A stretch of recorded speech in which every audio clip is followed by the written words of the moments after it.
Hi, I am Amanda Busby. Welcome back to Always Ask. And we are here again today with Aaron Mosby. Welcome back.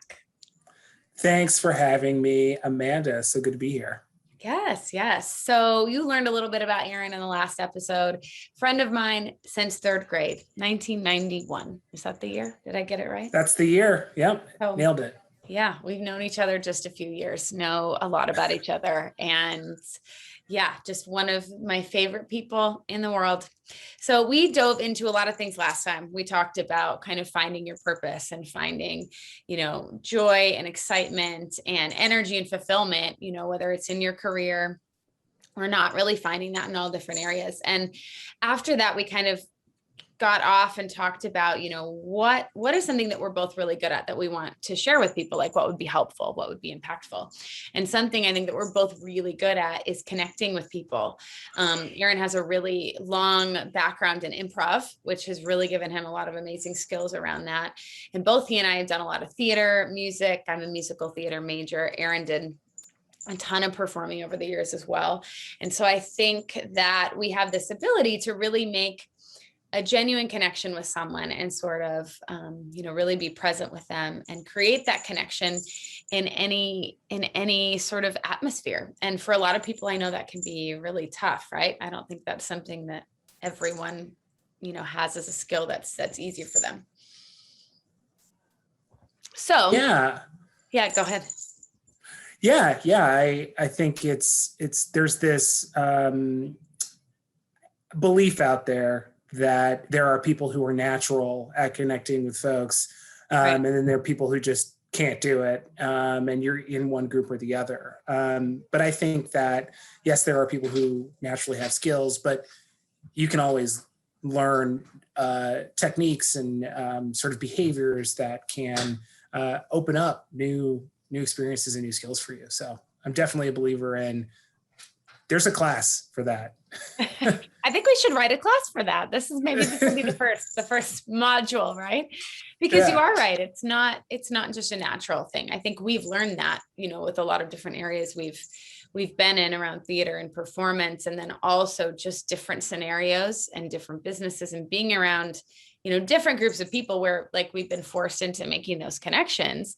But I think what I've learned is, being able to connect with people in that way. I've had some of the most amazing conversations, that I never knew I would have. You actually met someone, you were telling me, in Colorado, just because of a connection that was made, a graphic designer, right? Yeah, that's right. And, kind of in the context of the topic, right, how to connect with anyone, anywhere, I kind of draw on, some improv concepts and some of my own kind of personal theories. So as you were saying, I did teach improv classes for a bit. And when you walk out onto an improv stage and somebody else walks out, there's a moment where you both have to create the scene. And the only thing that you really have with you is yourselves and your ability to connect with that other person in a very short amount of time. And so one of the core concepts of improv that I think is very relevant to this topic that you're talking about is listening. And this is a lesson that and a skill set that we push from basically the first day of improv on. And listening intently is the cornerstone of making connection with anybody. I agree. Yep. And, listening is not simply hearing words.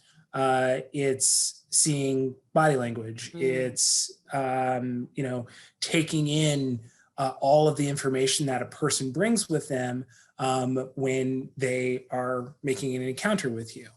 So this graphic designer story, for example, I was in Denver, and my partner and I were looking to kill some time, and we looked up a bookstore that was close by to us. Yep. This place called Matter Books was there, and we walked in, and we met one of the proprietors, lovely woman, and we started talking to her about what we were interested in, what we're looking for, and about I'd say 3 minutes in, she was like, "You've got to talk to my partner, Rick." Wow.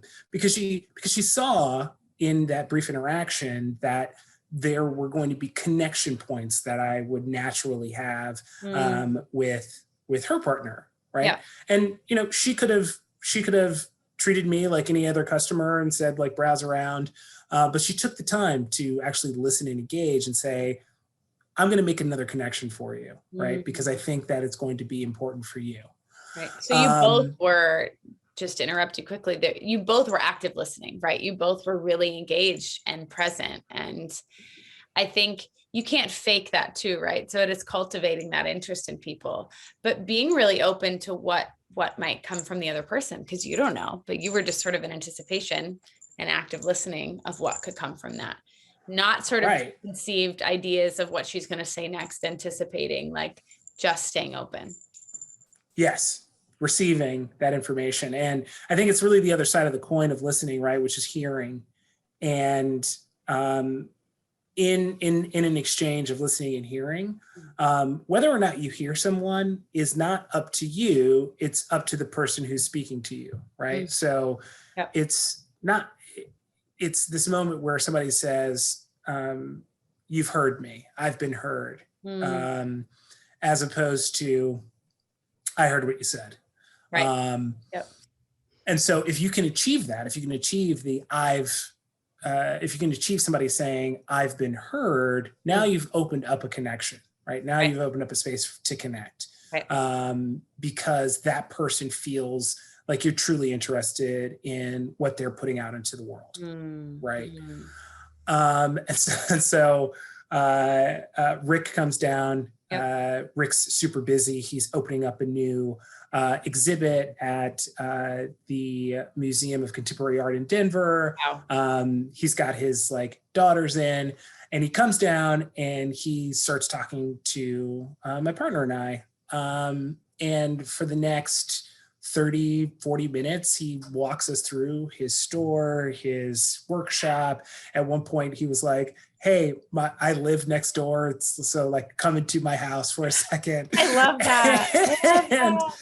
And he really got engaged with what we were about, right? And it became something much larger than, "I'm going to sell something to you. You're going to buy things," which we did, right? Because how could we not after talking to this guy? Right. You got to learn his story and who he was. Yeah. Yeah. And part of that really was because he listened to what we were interested in. And he then took what is kind of the second part from sort of an improv context, right? So after you listen, and after you listen to what somebody says, and after they have acknowledged that you've heard them, that is your opportunity to contribute something. That's your opportunity to add something, right? So it's the sort of concept, the buzz phrase of improv is yes and, which I'm sure many listeners know about, at least anecdotally. But that "and" is so critical, because that is what's going to propel the connection forward, right? So once, Rick met us and learned what we were interested in, he was like, let me talk to you about this story. Let me tell you about this artist you should be thinking about. Here are 16 books at the store that you should consider reading, because I know that they will resonate with you. And he's like, he did this thing where he went to a section of the store and he's like, "If I put his book on its side, you should probably pick it up." Oh my gosh. Did he do that with 100 books? he did it with 6, right? And I think I ended up buying 3.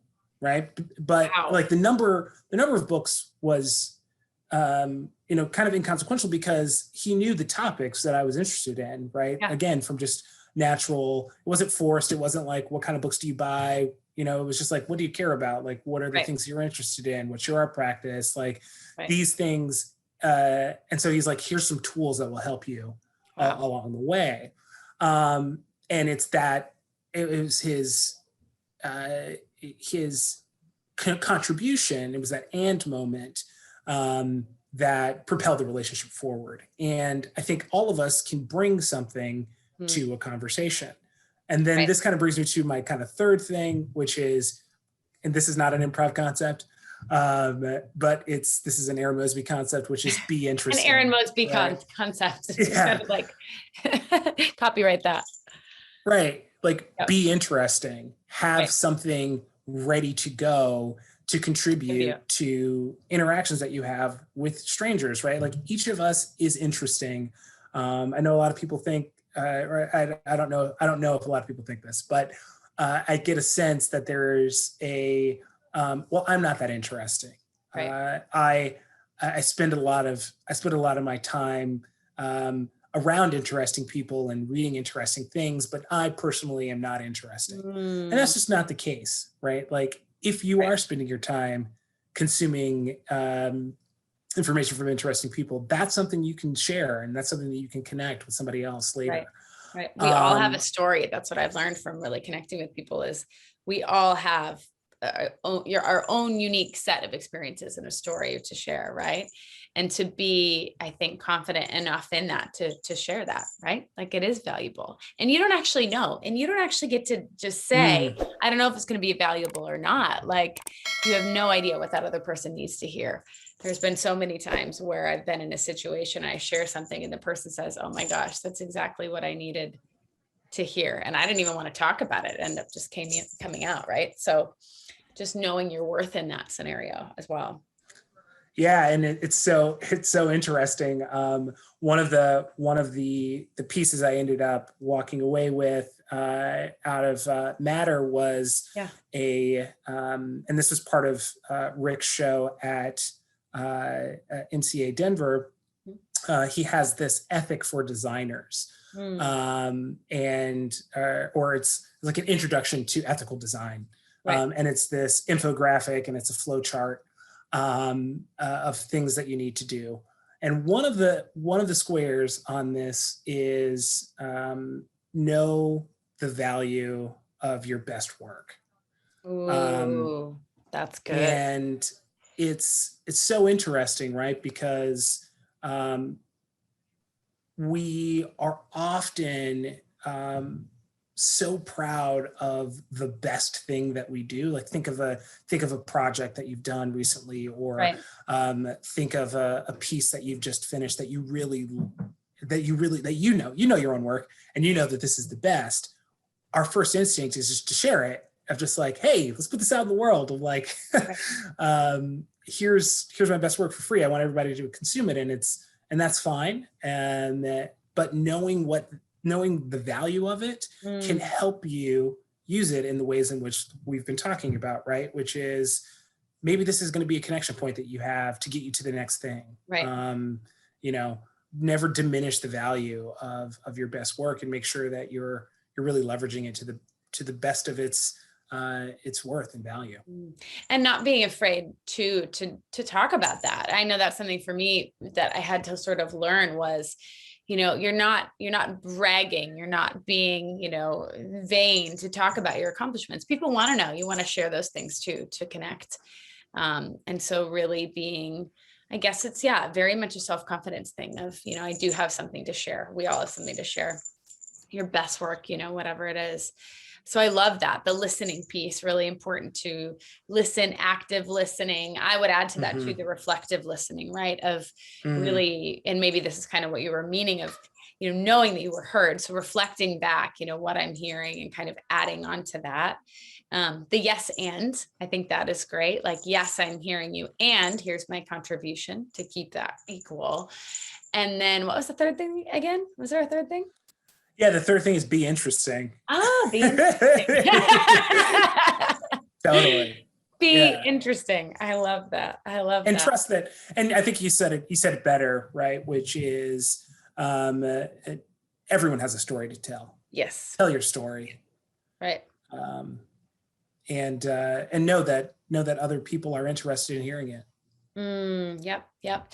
And I would add on a fourth thing to that as well, of just sort of releasing expectations when you're connecting with people as well, because you just have no idea. I mean, I've had so many experiences where you think it's going to be a 2-second conversation, and all of a sudden they're showing you their gallery, they're inviting you over for dinner, you're meeting their grandmother and their kids and their dog, and this, this amazing, amazing story in life of a person that you might not otherwise have met if you wouldn't have just opened that door. And then other Right. conversations that are, 2 minutes long. But I think the value of sort of releasing expectation of, what direction it will go, and having your motivation be, just kind of wanting to connect on a human level too. Like, we crave that connection, and being genuinely interested, and sort of allowing it to take whatever form it takes. Right. Right. And, I think you never know who the most interesting person is in the room, right? No resumes are going to tell you that. Right. No stats of followers are going to tell you who's the most interesting person. Right. Until you make those engagements, until you engage with people, will you find who's the most interesting person for you today, in that moment, in this room. You can only really learn that by engaging with them. Yep. Yep. And being willing to do that. Right. Again, getting back to the being uncomfortable, being willing to say hello and open up that conversation. I think really coming back to being in that space of, staying open versus I've got to get to my next thing. And sometimes we do, that's life. But when you can stay open, that's when the most magical connections have happened. So allowing for that. Yeah. Yeah, and that's why we call you, right? So that our lives are organized, so that we have the space to let the surprises in. Exactly. So we have the space to let the surprises in. That is true. I love that. That should be my tagline. That's perfect. Take it. This is your show, so I guess you can use it. You can use everything that's being said. Well, thank you, Aaron, again today. This was so helpful, and I hope you guys find this helpful too, how to connect with people and all the beautiful, magical things that can happen from it. So thanks so much. Thanks, Amanda.